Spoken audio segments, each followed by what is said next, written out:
The Negotiable Instruments Law. 6. Presentment for payment. Section 70. Effect of want of demand on principal debtor. Presentment for payment is not necessary in order to charge the person primarily liable on the instrument, but if the instrument is, by its terms, payable at a special place, and he is able and willing to pay it there at maturity, such ability and willingness are equivalent to a tender of payment upon his part. But except as herein otherwise provided, presentment for payment is necessary in order to charge the drawer and endorsers. Section 71. Presentment where instrument is not payable on demand and where payable on demand. Where the instrument is not payable on demand, presentment must be made on the day it falls due.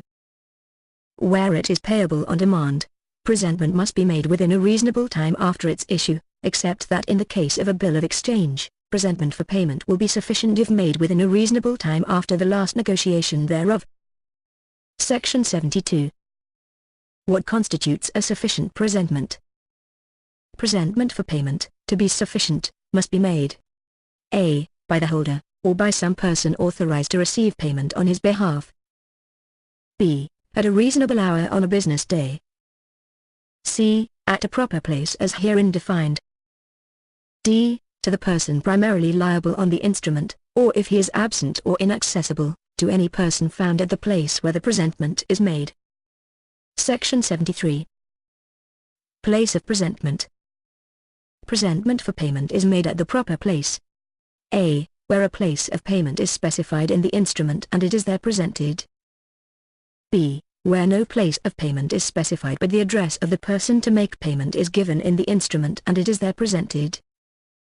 c. Where no place of payment is specified and no address is given and the instrument is presented at the usual place of business or residence of the person to make payment. d. In any other case if presented to the person to make payment wherever he can be found, or if presented at his last known place of business or residence. Section 74.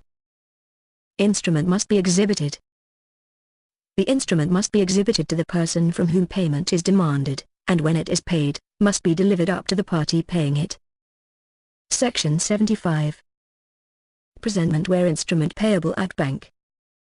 Where the instrument is payable at a bank, presentment for payment must be made during banking hours, unless the person to make payment has no funds that to meet it at any time during the day, in which case presentment at any hour before the bank is closed on that day is sufficient.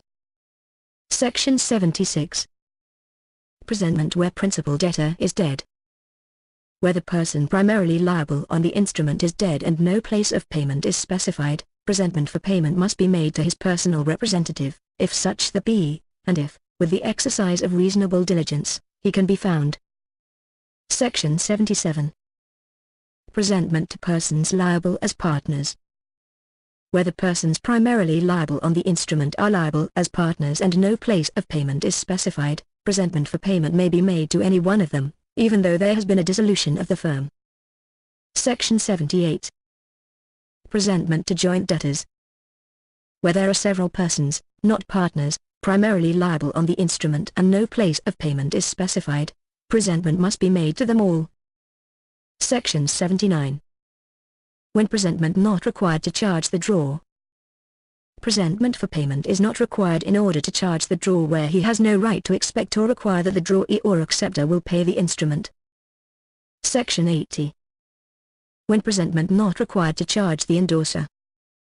Presentment is not required in order to charge an endorser where the instrument was made or accepted for his accommodation and he has no reason to expect that the instrument will be paid if presented. Section 81. When delay in making presentment is excused.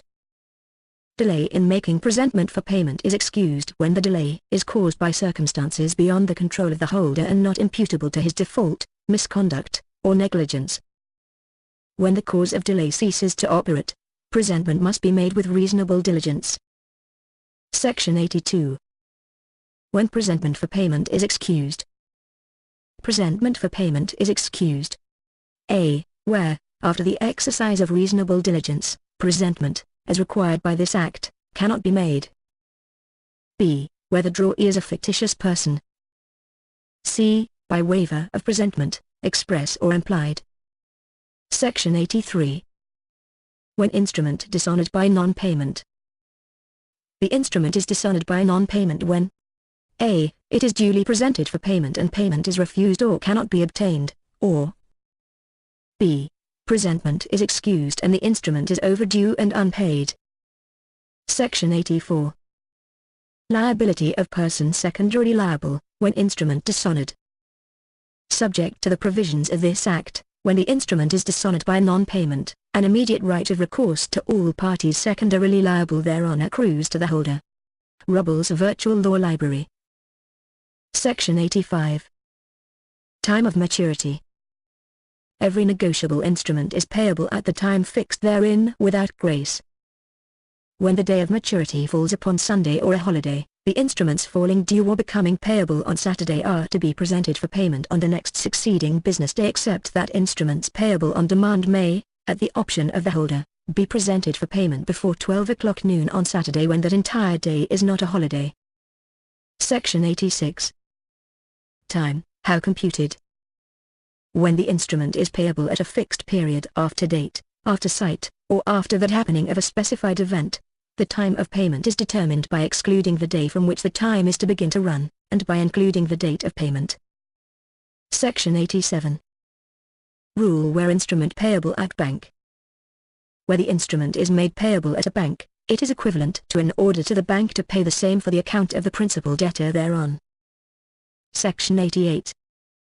What constitutes payment in due course?